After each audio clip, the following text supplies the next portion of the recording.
Assalamualaikum warahmatullahi wabarakatuh. Selamat pagi, selamat siang, selamat sore, selamat malam semuanya. Sebelumnya perkenalkan, nama saya Karen Patricia dengan NIM C24012210143 yang akan memandu presentasi kelompok 2 pada kali ini. Kelompok 2 mengangkat judul terkait identifikasi molekuler ikan lele Clarias batrachus Linnaeus 1758 dan Kijing Anodonta woodiana Lea 1834 berdasarkan marka gen CO1. Berikut adalah anggota dari kelompok 2. Ada Muhammad Fajar dengan NIM C2002, Ilham Bimar dengan NIM C2014, Hikmat Sri Agustina dengan NIM C2022, Karen Patricia dengan NIM C2043, Putri Amelia Ulia dengan NIM C2074, Fitri Afridiani dengan NIM C2077, Aisyah Sifaul Solida dengan NIM C2082, Yoel Martin Simamora dengan NIM C2095, dan Ahmad Hasanuddin Abrol dengan NIM C2093. Untuk selanjutnya, materi akan dipaparkan oleh rekan saya. Untuknya dipersilakan. Terima kasih, moderator. Dalam konservasi hayati, pembelajaran biologi molekuler dapat memberikan pemahaman dasar untuk mengenal karakteristik utama seluruh sumber daya hayati Indonesia pada level seluler. Nah, penelitian kita, ikan lele juga menjadi pilihan populer untuk budidaya perikanan karena daya adaptasinya yang tinggi dan kemudahan pemeliharaannya. DNA ikan lele yang berkualitas baik dapat digunakan untuk berbagai aplikasi seperti PCR, sequencing, dan analisis genetik lainnya. DNA yang terisolasi kemudian dievaluasi untuk mengukur konsentrasi dan kemurnian. Dua metode untuk membandingkan kuantifikasi DNA yaitu metode spektrofotometri dan fluorospektrometri. Selain itu, hasil isolasi DNA dapat digunakan untuk analisis kualitas DNA, identifikasi spesies, dan pengembangan penanda genetik.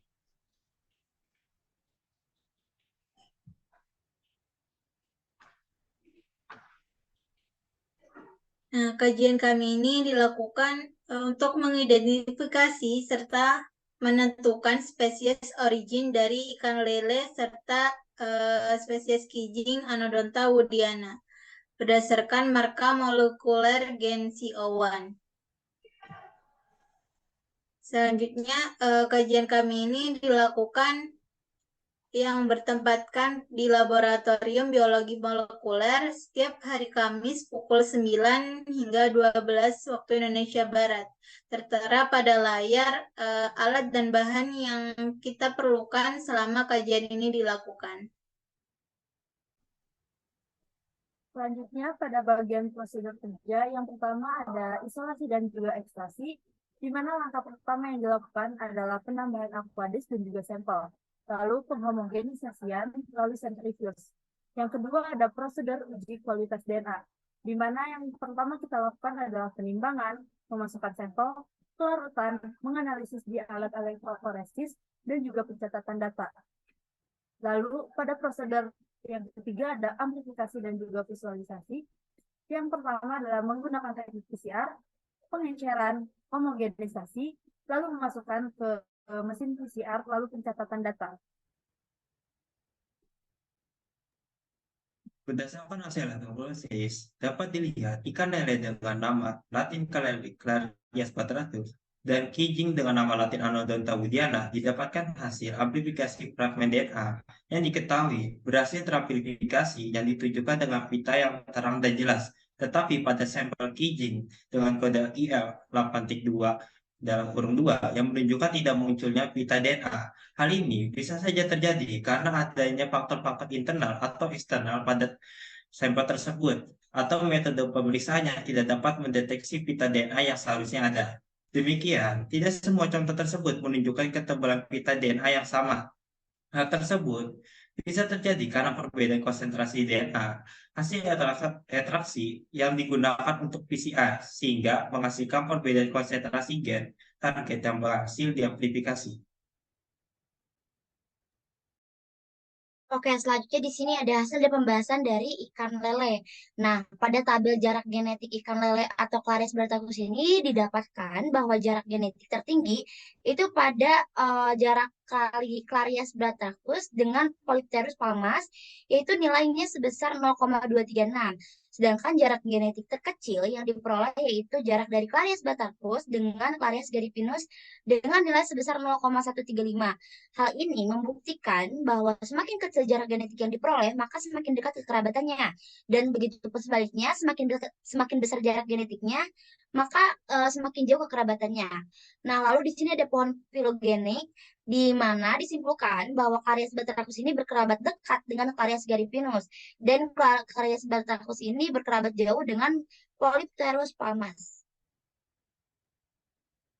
Baik, selanjutnya bisa kita lihat dari basan nukleotida bahwa dari keempat yang kita kaji berdasarkan hasil komposisi di atas bahwa basan nukleotida mereka itu hampir sama. Bisa kita lihat dari Clarias batrachus memiliki jumlah 548, diikuti oleh Polypterus palmas sebesar 540, dan juga diikuti oleh beberapa spesies yang lainnya seperti Clarias gariepinus dan Pangasianodon hippopotamus. Mereka memiliki basan nukleotida yang hampir sama. Itu berarti membuktikan bahwa mereka itu dekat satu sama lain. Next. Oke, kita lihat dari tabel jarak genetik. Anadonta woodiana dengan Anadonta signia itu memiliki jarak 1,1. Terus Anadonta woodiana dengan Cristina truncata itu 1,43. Lalu Anadonta woodiana dengan Potamocorbula fascianata itu mempunyai kedekatan 1,84. Anadonta signia itu dengan Cristina truncata 1,47. Anadonta signia dengan Potamocorbula fascianata 1,89. Lalu Cristina truncata dengan Potamocorbula fascianata itu 1,09. Di sini bahwa kita lihat perbedaan antara 4 spesimen yang kita uji ini tidak terlalu jauh. Bisa diartikan bahwa 4 spesimen ini memiliki kekerabatan yang cukup dekat.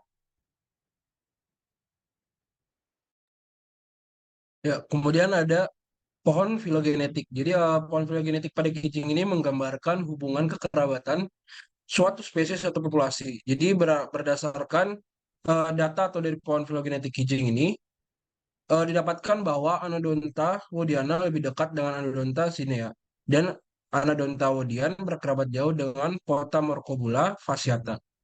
Kemudian di bawahnya bisa kita lihat ada komposisi basan nukleotida. Jadi nukleotida ini didapatkan dari proses pensejajaran sekuen menggunakan primer, forward, dan reverse.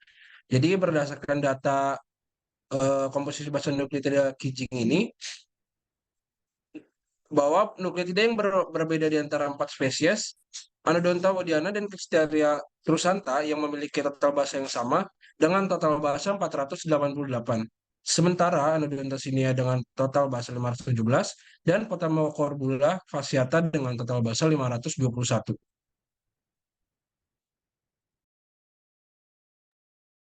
Nah, jadi kesimpulannya adalah ikan lele, Clarias batrachus, dan Polypterus palmas memiliki jarak genetik yang cukup besar, ya, yaitu sebesar 0,236 basa nukleotida yang hampir sama di antaranya 4 spesies. Tetapi jarak genetik antara kijing, Anodonta woodiana, dan Potamocorbula fasciata sebesar 1,84 yang berbeda di antara 4 spesies.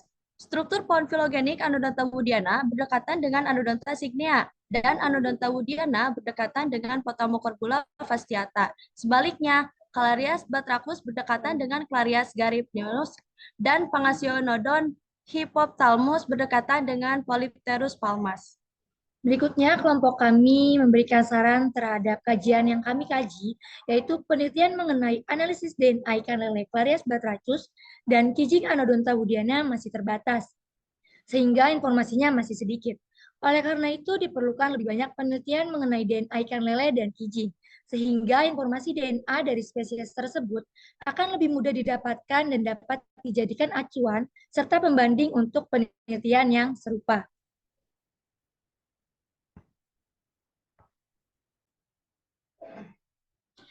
Baik, mungkin sekian presentasi dari kelompok 2. Kurang lebihnya mohon dimaafkan.